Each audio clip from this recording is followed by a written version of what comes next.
अस्सलाम वालेकुम। मेरे यूट्यूब चैनल में आपको बहुत बहुत खुशामदीद। तो आज इस वीडियो में हम बात करने वाले हैं कि फ़ीड की जो प्राइस है वो दिन ब दिन क्यों बढ़ रही है। जैसे कि सबको पता है कि सोयाबीन इंपोर्ट होता है, ये एक कहते हैं कि मेन रीज़न है, लेकिन इसके अलावा और भी बहुत सी ऐसी रीज़न्स हैं जिसकी वजह से जो फ़ीड की कॉस्ट है वो दिन ब दिन इंक्रीज़ होती जा रही है।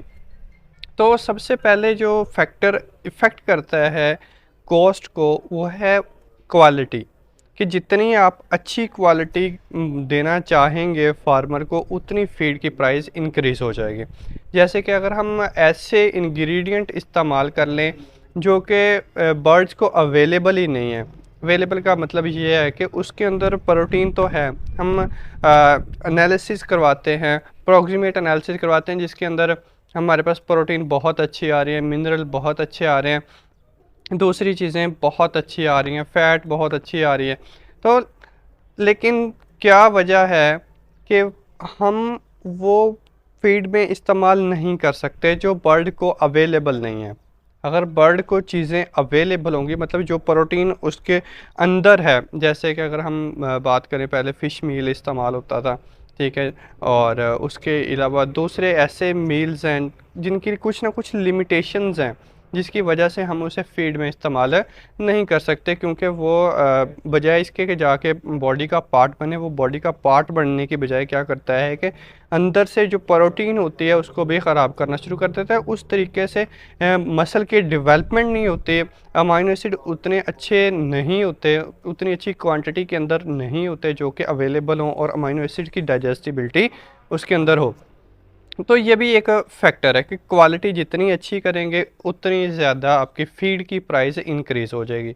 आपको पता है कि अगर क्वालिटी फ़ीड की अच्छी नहीं है, फ़ीड की क्वालिटी अच्छी ना होने से बर्ड की परफॉर्मेंस कंप्रोमाइज़ होती है। तो हम बजाय इसके कि बर्ड की परफॉर्मेंस को कंप्रोमाइज़ करें, हम फ़ीड अच्छी करते हैं, उसकी कॉस्ट थोड़ी सी इंक्रीज़ कर देते हैं, ठीक है।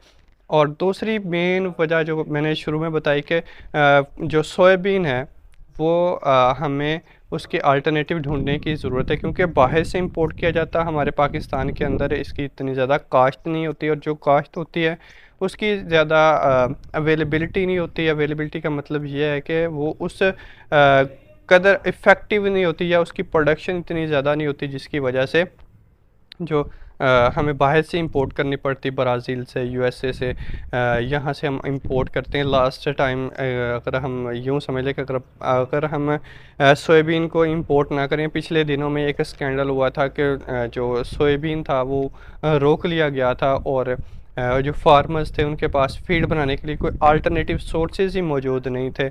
तो फिर भी क्या हुआ कि उन्होंने जो उनके पास स्टॉक था वो यूज़ करना शुरू किया, और स्टॉकिंग के साथ साथ जो छोटा फार्मर था वो तो ख़त्म हो गया, क्योंकि उसके पास फीड नहीं थी डालने के लिए। और जो बड़े फार्मर थे जिनके पास स्टॉकिंग थी, उन्होंने क्या किया कि जो फीड आ रही है उसको उन्होंने अपने तक ही महदूद रखा, कि क्योंकि पीछे से सोयाबीन नहीं आ रहा था। अब अगर देखें कि एक इंग्रेडिएंट जो कि नहीं आ रहा था, तो उसकी वजह से कितनी मुश्किलात का सामना करना पड़ा पोल्ट्री फार्मर को।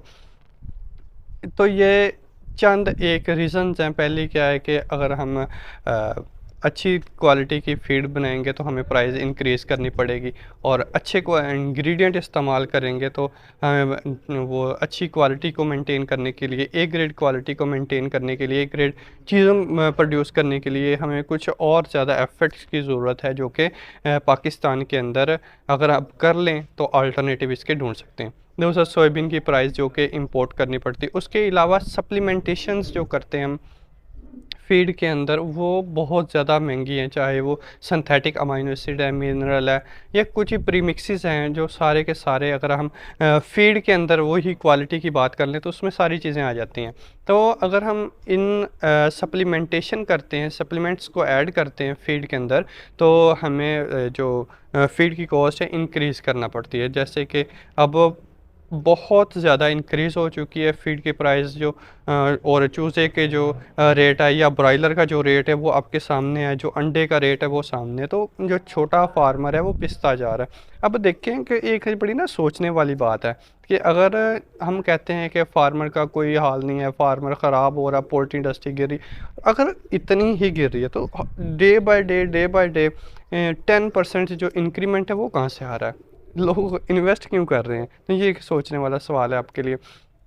उसके अलावा जैसे अब डिमांड इंक्रीज़ हो रही है, गोश्त की डिमांड इंक्रीज़ हो रही है या अंडे की डिमांड इंक्रीज़ हो रही है, तो उससे क्या होता है कि आपको ज़्यादा वॉल्यूम में चीज़ें प्रोड्यूस करनी पड़ती है। तो वो फार्मर जो कि जिनका वॉल्यूम बहुत ज़्यादा है उनको कहीं ना कहीं से पैसे बच जाते हैं, क्योंकि उनकी जो फार्मिंग है वो इंटीग्रेशन फार्मिंग है। वो फार्मर जो इंटीग्रेशन कर रहे हैं उनको कहीं ना कहीं से पैसे बच जाते हैं। तो चाहे वो अगर उनको ब्रॉयलर से नहीं बचे हैं तो उसे लेयर से बच जाएंगे, अगर उन्हें लेयर से नहीं बचे हैं तो उनको ब्रीडर से बच जाएंगे। कहीं ना कहीं से उनको पैसे बच जाते हैं, जिसकी वजह से मैं क्या समझता हूँ कि जो सेटअप है, डिमांड और सप्लाई का जो एक फ़्लो चल रहा है वो मेंटेन रहता है। तो उसके अलावा दूसरे और से फैक्टर हैं जिसकी वजह से जो फीड का कॉस्ट है वो दिन ब दिन इंक्रीज़ होती जा रही। तो उसके लिए बेहतरीन हल मेरी सुजेशन ये है कि फ़ीड वेस्टेज को कम से कम करें। फ़ीड की जो वेस्टेज होती है, चाहे वो शुरू के दिनों में होती है या चाहे वो कोई जो फीडिंग लाइन है, अगर फीडिंग पाइप जो होते हैं वो लीक हो गए हैं या आपकी पड़ी पड़ी फ़ीड आपने इतनी ज़्यादा स्टॉक में फ़ीड मंगवा लिया कि वो मौसम की शिद्दत की वजह से ख़राब हो गई, तो वो सारी वेस्टेज में आती है, उसको आप कम करें। उसके अलावा एंड पे जब फ्लॉक आपने उठवाना होता है तो फीडर्स में फ़ीड बच जाती है, तो उसको भी अगर आप बचाएं और अगर आप कैलकुलेटेड तरीके से वेंटिलेशन करें और टेम्परेचर को मेंटेन करें, तो मेरे ख़्याल से आपकी ये जो फ़ीड की कॉस्ट है,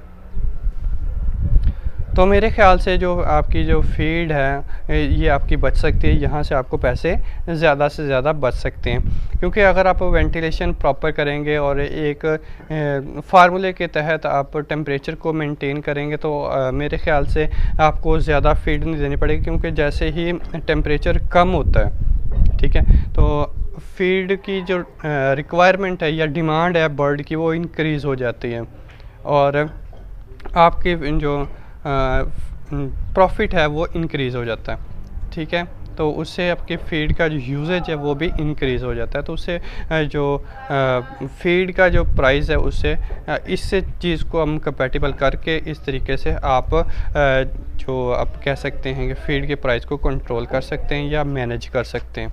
उसके अलावा अगर आप मेंटेन टेम्परेचर नहीं करते, टेम्परेचर ज़्यादा कर देते हैं, उससे क्या होता है कि पानी की रिक्वायरमेंट इंक्रीज़ हो जाती है, जिससे फीड इंटेक कम हो जाता है। फीड इंटेक कम हो जाता है तो जब फीड इंटेक कम होगा तो क्या होगा कि बर्ड्स जो हैं वो फीड नहीं खाएंगे तो वेट गेन नहीं करेगा, इससे आपका जो प्रॉफिट मार्जिन है वो कंप्रोमाइज़ हो जाएगा। तो बजाय इसके कि इन चीज़ों की तरफ जाएँ, आप अपनी मैनेजमेंट को अच्छा करें, वैक्सीनेशन अच्छी करें, बायोसिक्योरिटी का शेड्यूल को अपनाएँ और मैं कहता हूँ कि आप की जो ब्रॉयलर फार्मिंग से ज़्यादा पैसे कमा सकते हैं। तो अगर आपको मेरी वीडियो अच्छी लगे सब्सक्राइब करना मत भूलिएगा। अल्लाह हाफिज़।